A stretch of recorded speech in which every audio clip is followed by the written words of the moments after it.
전지명의 시사진단. 안녕하십니까, 전지명입니다. 왜 이렇게 자꾸 놀라운 일이 있지요? 민주사회를 위한 변호사 모임인 즉 민변이 대한민국 정부에 소송한다고 합니다. 이에 소속된 변호사들이 아닌 밤중에 홍두깨식으로 베트남 전쟁 중 한국군의 피해를 입은 문제를 들고 나왔습니다.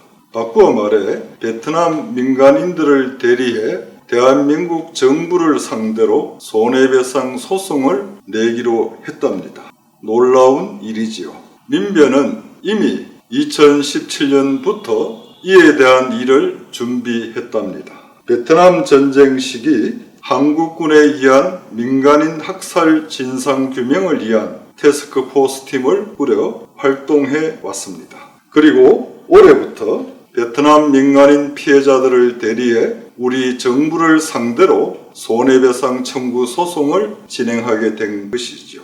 이 민변은 이에 대해 보편적인 인권의 문제라는 논리를 펴지만 법조계에서는 그런 논리에 대해 부정적인 의견이 많습니다.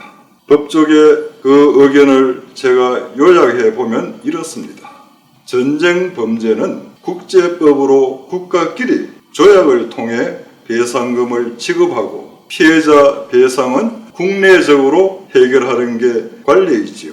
개개인이 전쟁 상대국에게 법적 책임을 묻는다면 그런 분쟁은 끝이 없는 무한대가 아닌가요?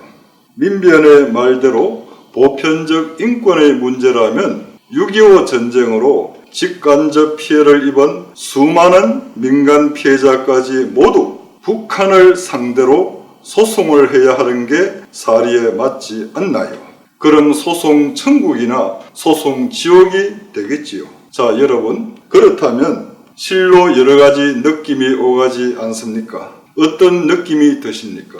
만약 여러분들이 생사의 총각을 다투는 전쟁 현장에 있다고 가정해 봅시다. 심지어 적군과 아군의 구분도 쉽지 않는 전쟁 현장에서 민간인인지 아닌지 구분은 더 어렵겠지요. 특히 베트남전에서는 전선이 없다고 하지 않았습니까? 월맹군이 민간인 복장으로 전선에 투입된 경우도 비일비재했답니다. 그런데 베트남 민간인을 위한 이와 같은 소송으로 우리 사법부가 우리 정부의 책임이 따른 판결이라도 나오면 그때 참전했던 우리의 국군은 어떻게 됩니까?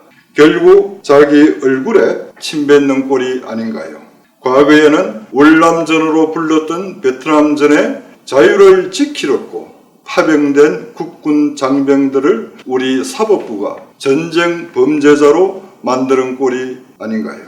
민변이 제대로 목소리를 내야 할 곳은 남의 나라 베트남이 아니라 우리 쪽이지요. 말하자면 6.25 전쟁으로 희생당하고 피해 입은 우리 국군과 민간인 아닙니까? 왜 6.25 전쟁 도발자인 북한의 천인 공로할 범죄 행위에 대해서는 왜 이런 방구도 없는가요? 전지명의 시사 진단이었습니다. 여러분 감사합니다.